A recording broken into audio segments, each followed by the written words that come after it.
राम राम भाइयों। तो अभी इस वीडियो में व्यंजन संधि देख रहे हैं कि कै च ट त प के बाद कोई भी घोष ध्वनि आ जाए। कोई भी घोष ध्वनि कौन सी है? जैसे कैसे लेकर ये ड तक है। जैसे ख ख ग गड़, ठीक है। इनकी ये तीसरी चौथी पांचवी है ना। ऐसे ही क च ट त प यहाँ तक की तीसरी चौथी पांचवी लाइन घोष ध्वनि है, ये याद रखना। और एक है कि पहली तीसरी और पांचवी, ये है कौन सी है? अल्प प्राण ध्वनि। तो अपन को घोष का ध्यान रखना है।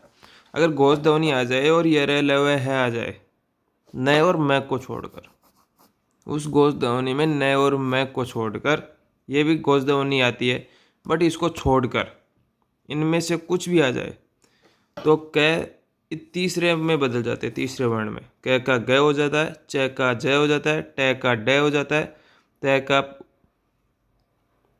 क्या ये सॉरी त का द हो जाता है, प का ब हो जाता है। ठीक है, ये पहला नियम है। टोटल 10 नियम है, तो उसमें ये पहला नियम है। दूसरा नियम है कि त या द के बाद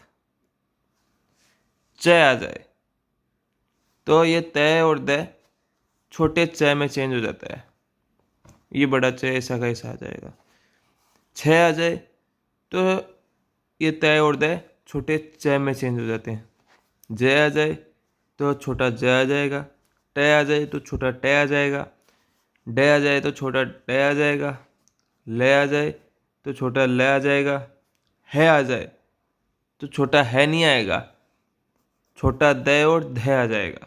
जी गाइज, ये ध्यान रखने लायक है। त और द के बाद है आ जाए तो छोटा द और ध आ जाएगा। स आ जाए तो छोटा स नहीं आएगा, तो ये छोटा च आ जाएगा। च और छ जैसा इसमें आया है, सेम टू सेम ऐसा आएगा। जैसे मैं एग्जांपल दिखाता हूँ आपको। जैसे एग्जांपल ये मानो कि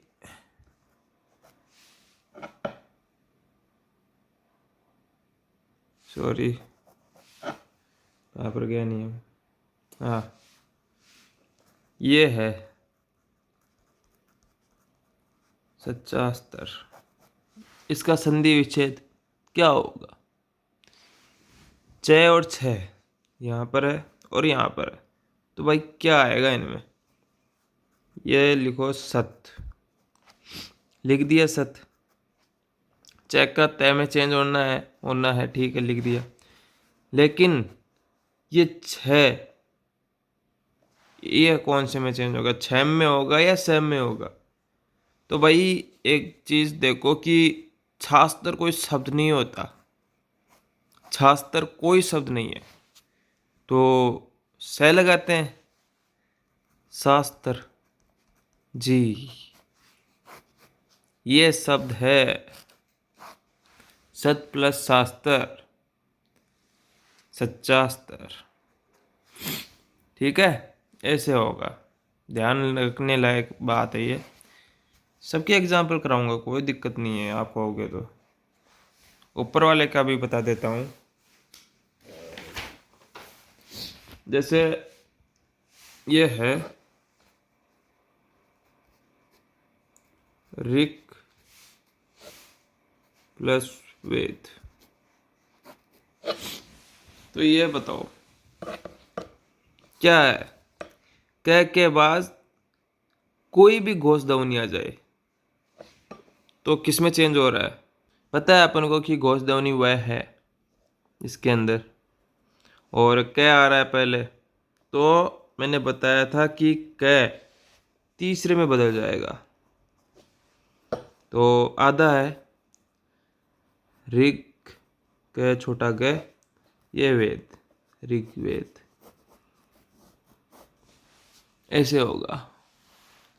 अब तीसरे नियम में चलते हैं कि अगर स्वर के बाद छ आ जाए तो वह च में चेंज हो जाता है। इस नियम को क्या कहते हैं? पहले व्यंजन का आगम। तो यह है च का आगम। स्वर के बाद छ आ जाए तो च में चेंज हो जाता है। सम के बाद कोई भी क्री का आ जाए, जैसे कार, कर, कुछ भी आए तो स में चेंज हो जाएगा। सॉरी, स ऐड हो जाएगा, चेंज कुछ नहीं होगा, ऐड हो जाएगा, च ऐड हो जाएगा। प्री के बाद क्री आ जाए तो छोटे इस स में चेंज हो जाता है। ठीक है, ये छोटे हैं सारे आधे। तो इसका भी एक एग्जाम्पल कर लेते हैं कि स्व प्लस छंद। तो इसका संधि विच्छेद, ये संधि विच्छेद तो है ही, इसको मिलाओ, संधि बनाओ। तो वह के बाद स्वर वह ध्वनि आ रही है ना स्वर की, और छ आ रहा है आगे तो छोटा च, तो ये च लिख दो, ये स्व का स्व आ जाएगा, ये छंद, स्वच्छंद। ऐसे होगा भाई। थोड़ा समझाने में ठीक नहीं लग रहा होगा क्योंकि भाई पहली बार चल रहा है वीडियो, मतलब कि पहली बार चैनल बनाया है और अभी पहली बार पढ़ाने की कोशिश कर रहा हूँ, तो सपोर्ट करिए बस। स्वच्छंद ऐसे होगा। चलो एक एग्जाम्पल और देख लेते हैं कि हाँ, किधर लिखे, अगर ये आ जाए तरु प्लस छाया, रूप के अंदर किसकी ध्वनि आ रही है? रे और ऊ की। तो ऊ स्वर है, स्वर के बाद छ आ रहा है तो ये च में चेंज हो जाएगा। च में क्या जाएगा? च का आगमन हो जाएगा, तरु छाया। ठीक है। फिर चौथा नियम क्या आता है कि न का लोप, न का लोप हो जाता है गाइज। हाँ, न का लोप यानी न आता है लेकिन वो न हट जाता है अपने आप। जैसे एग्जाम्पल में दिखाता हूँ, योगिन प्लस राज, क्या होगा इसका संधि? योगी राज हो जाएगा, न हट जाएगा। बस न जहाँ पर भी दिखे आपको ऐसे उसको हटाना है और इनको जोड़ना है, बस बात खत्म। फिर पांचवा नियम ये है कि ई, री, र, से इनके बाद न आ जाए तो वह अण से खाली, इसमें चेंज हो जाता है न इसमें चेंज हो जाता है।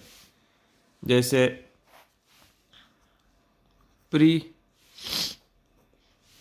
प्र प्लस नाम,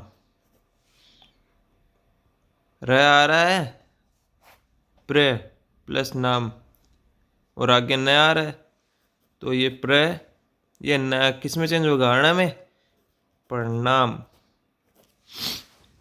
कुछ नहीं है भाई, सिंपल सा फंडा है, बस कुछ नहीं है। फिर अगला नियम है छठा कि ई या उ के बाद स आ जाए तो वो स इस स में चेंज हो जाएगा, षटकोण वाले में। थ आ जाए तो थ ठ में चेंज हो जाता है। ठीक है, कुछ नहीं है। स में चेंज होता है, थ ठ में चेंज हो जाता है। जैसे कि एग्जाम्पल लेकर आ रहा हूँ। हाँ,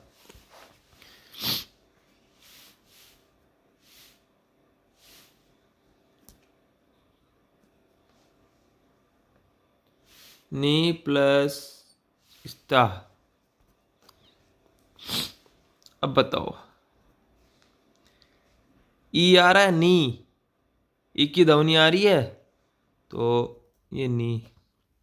और आगे से आ रहा है, तो ये से इसमें से चेंज हो जाएगा, निस। और थे है ही, इनके बाद ही है, तो ये थे में चेंज हो जाएगा, निष्ठा। कुछ नहीं है, सिंपल सा फंडा है भाई, ध्वनि पहचाननी है और कुछ नहीं का। तो ये अपने 6 नियम हो गए। अब अपन चलते हैं अपने 7वें नियम पे। 7वां नियम यह है कि द के बाद क, त, प, से ये आ जाए। अपने वो पहला नियम पढ़ा था, नहीं दूसरा नियम, कि त और द के बाद च, छ, ज, ट, ट, ड, ड, ल, है, से के आ जाए। तो इनमें च, छ। तो प्रॉब्लम ये रहती है कि सर की त और द कहाँ लगाएं, यहाँ पर त आएगा या द आएगा, कैसे पता चले। तो उसके लिए भी एक नियम बना हुआ है कि द के बाद क, त, प, से आ जाए, तो वो छोटे त में चेंज हो जाता है। ठीक है, ये ध्यान रखने लायक बात है भाई। इसका भी एक एग्जांपल देखेंगे अपन। क्या आ जाएगा, तो वो छोटे द त में चेंज होगा और कुछ नहीं, और ऐसा का ऐसा लिखना है अपन को। कहते हैं पैसे के बाद पहले द आ जाए, तो जैसे एग्जांपल है उद प्लस कोस, द है ही, क भी है, तो ये क और द, इनके ये छोटा त में चेंज हो जाएगा, ये द, उत कोस। कुछ नहीं है भाई, सिंपल सिंपल एकदम। मैं एग्जाम्पल ज़्यादा नहीं करवा सकता, टाइम बहुत ज़्यादा हो जाएगा। थोड़े थोड़े एग्जाम्पल बता रहा हूँ, एक एक समझ आ जाएगा आपको, सिंपल तरीके से समझा रहा हूँ। 8वां नियम यह है कि क, त, त और द के बाद न और मैं आ जाए। मैंने पिछले नियम में आपको ये कहा था कि क, च, ट, त, प के बाद कोई भी घोष ध्वनि आ जाए न और मैं को छोड़कर, तो वह तीसरे में बदल जाता है। क्यों क्यों कहा था? क्योंकि उनका भी एक नियम आया है, क, ट, त और द के बाद, क, ट, त और द के बाद न और मैं आ जाए, तो वह तीसरे में नहीं 5वें में बदलेंगे। देखो, ये देखो, ठीक है, समझ आया? इसका एग्जाम्पल मैं बताता हूँ कि इसका बताता हूँ, वाक प्लस में किस में चेंज होगा? ये क वह ड में चेंज होता है, अड में। वांग में आधा है। कुछ नहीं करना, कुछ नहीं करना। अगला एग्जाम्पल दिखाता हूं कि 60 प्लस मास, तो ये ट अड़ा में चेंज होगा, सण आधा है, षणमास 6 महीने, षणमास। न का जगत तैयार है, प्लस नाथ, न भी आ रहा है, तो जगन्नाथ।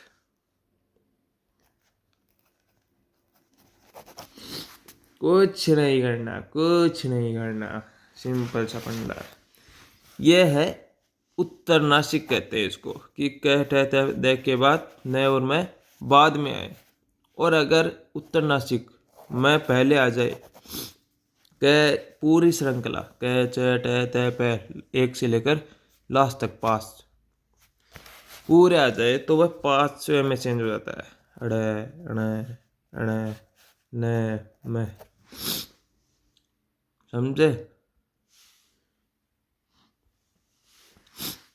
तो इसका भी एग्जाम्पल है अपने पास। हाँ, एक और, यह र ल व है स है, ये आ जाए मैं के बाद, तो वह अनुस्वार में चेंज हो जाएगा। अनुस्वार, इनका एग्जाम्पल जैसे कि अलम प्लस कार, क्या होगा? अलम प्लस कार, ये मैं किस में चेंज होगा? अड़म में। यहाँ पर क और त हो रहे चेंज, लेकिन यहाँ पर कैसे आएगा? ये मैं चेंज हो जाएगा। अलंकार, इसको हम ऐसे भी लिख सकते हैं, अलंकार। हाँ, एक और, सवयम प्लस वर, इसका क्या होगा? मैं है ही और वह है आगे, तो वह अनुस्वार में चेंज हो जाएगा। स्वयंवर, कुछ नहीं करना। 10वां नियम, लास्ट एंड फाइनल नियम व्यंजन संधि का। शायद एक नियम और है, एक दो आगे, वो कभी टाइम मिलेगा तो बता देंगे।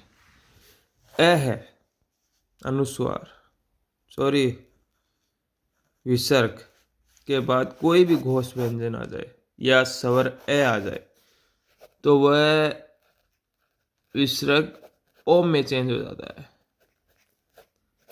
कुछ नहीं करना, एग्जाम्पल देखना। घोष व्यंजन आपको बता रखे हैं, कह से लेकर मैं तक, ठीक है। अगर मन है प्लस अभिलाषा आ जाए, तो क्या होगा? यह अनुस्वार है, ये ओ में चेंज हो जाएगा। ए स्वर है, ठीक है। मन है, ये ओ में चेंज हो रहा है, अनुस्वार और ए मिलकर मनो बिलासा। और अगर आपको ये दे दे परोक्ष, ये कौन सी संधि है? तो भाई आपको पता है कि अगर ऊपर एक मात्रा आ रही है, ओ आ रहा है, तो वो गुण संधि होती है। सब गुण संधि पर टिक करेंगे ऐसे, लेकिन वो गलत है। क्यों? गुण संधि का नियम क्या है? ए या आ के बाद बाद ऊ या बड़ा ऊ आए, तो वो ओ में चेंज हो जाता है। यह है गुण संधि। लेकिन यहां पर क्या है? पर ओक्स प्रोक्स, तो ये ऐसे तो नहीं लिख सकते पर प्लस उक्स। उक्स कोई वो नहीं है, कुछ नहीं है।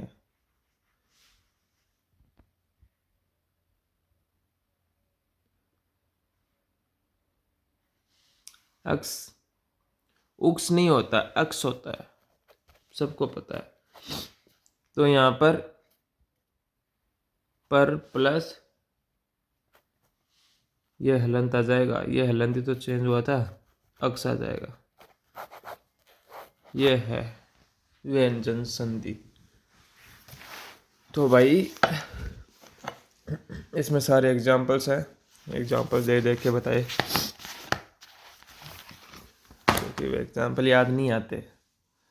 ये देखो प्रैक्टिस कर रखी मैंने व्यंजन संधि की। ये है व्यंजन संधि, आप स्क्रीनशॉट ले सकते हैं चाहे तो।